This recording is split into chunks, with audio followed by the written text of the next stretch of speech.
नफरत नहीं पाएंगे, कहीं कोई आप उनके प्रति असम्मान नहीं पाएंगे। आज के कथित अंबेडकरवादियों के दिमाग में हो सकता है, लेकिन अंबेडकर के दिमाग में कभी नहीं था। अंबेडकर ने मार्क्सिज्म को जितना बेहतर ढंग से पढ़ा था, समझा था, उतना उस समय के अनेक मार्क्सिस्ट तक नहीं समझे थे। और ये देखिए आप जो बात है, उन्होंने उद्योगों के बारे में क्या कहा। उन्होंने कहा कि उद्योग राज्य के स्वामित्व में होना चाहिए, बड़े उद्योग, और जो बुनियादी उद्योग हैं उनके बारे में भी कहा कि वो राज्य के स्वामित्व में हो, और साथ साथ कारपोरेशंस अगर बने, निगम बने, उसके अधीन भी होने चाहिए।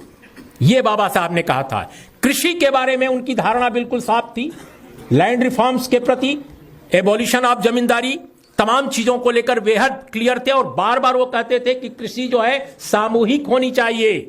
कृषि के भी एक तरह से वो पब्लिक के हाथ में करने की बात करते थे, न कि छोटे छोटे जमींदारों के हाथ में हो। और इसके अलावा जो एक बहुत महत्वपूर्ण बात उन्होंने कही, बीमा राज्य के अधीन हो, बीमा, इंश्योरेंस। तो मेरा यह कहना है कि आज जो पब्लिक सेक्टर पर इतना बड़ा अटैक हो रहा है, क्यों हो रहा है, यही मेरी अंतिम बात है, मैं कंक्लूड करने जा रहा हूं। पब्लिक सेक्टर पर आज का जो अटैक है दोस्तों, वो दरअसल भारत के दलितों, आदिवासियों, ओबीसी पर सबसे बड़ा अटैक है। मैं आपको यह बताने जा रहा हूं। आज जहां भी आप शिक्षित दलित पाएंगे, शिक्षित आदिवासी पाएंगे, अच्छी नौकरी पेशा जिंदगी गुजारने वाले लोगों को पाएंगे, आप पाएंगे कि उनके पिता माता कहीं ना कहीं सरकारी नौकरी में गए थे। उनका रास्ता बंद करने की साजिश रची जा रही है।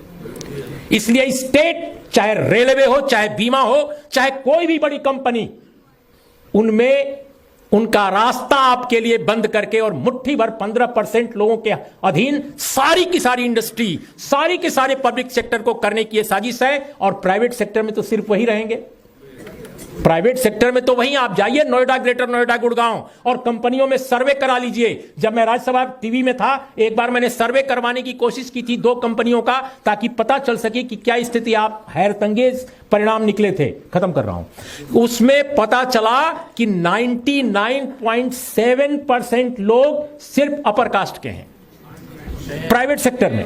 तो बाबा साहब ने जब यह कहा था कि उद्योगों का, कृषि का, बीमा का, सबका एक तरह से स्टेट कंट्रोल में हो, तो मित्रों, दोस्तों, ये बात आज के नेताओं को कैसे नेताओं ने भुला दी है, हमारे ओबीसी के, दलित समाज के, आदिवासी समाज के, ये उनसे आपको पूछना चाहिए। आप डॉक्टर अंबेडकर की अगर केवल पूजा करेंगे, डॉक्टर अंबेडकर का नाम लेकर आप अपने को बहुत क्रांतिकारी महसूस करेंगे, तो माफ कीजिएगा, अंबेडकर साहब की विचारधारा के साथ आप न्याय नहीं करेंगे। अंबेडकर साहब के साथ न्याय, उनकी विचारधारा के साथ न्याय तब होगा जब आप उनकी तरह तर्कशील बनिए, उनकी तरह विवेकशील बनिए, उनकी तरह सवाल उठाइए, उनकी तरह संघर्ष कीजिए। अगर समझौता परस्ती करनी है तो आप चाहे मार्क्स का नाम लें, चाहे अंबेडकर का नाम लें, अरस्तु का नाम लें, वॉल्टेयर का नाम लें, कोई फर्क नहीं पड़ेगा। और भारतीय समाज का जो स्थगन है, जो स्टेग्नेशन है, जो जिस अवरोध में फंसा हुआ है भारत का समाज, वो केवल शब्द और कर्म के गतिरोध के कारण है। हम बोलते कुछ हैं, करते कुछ हैं। तो शब्द और कर्म का अगर भेद नहीं मिटेगा, अंबेडकरवाद क्या बताता है, अंबेडकर की वैचारिकी क्या बताती है, अंबेडकर का जीवन क्या बताता है। अंबेडकर जीवन भर लड़ते रहे। उन्होंने अपनी निजी संपत्ति, अपनी निजी जायदाद, अपने निजी परिवार की चिंता नहीं की। आप जानते हैं जब उनका निधन हुआ, उनका जब परिनिर्वाण हुआ, तो उनके पास क्या रकम थी, देखिएगा, पढ़िएगा। तो मेरा यह कहना है मित्रों कि अगर आपको सचमुच ईमानदारी से लड़ना है, देखिए हम लोगों की उम्र, हम लोग 60 के पार के लोग हैं, लेकिन आपकी जनरेशन को रहना है। हमारे देश की तमाम दलित, आदिवासी, बहुजन समाज पर यह अत्याचारों का दौर अगर यूं ही जारी रहा, तो यकीन कीजिए हम लोग 1947 से भी बहुत बुरी स्थिति में पहुंच जाएंगे, उसके पहले के दौर से भी पीछे चले जाएंगे।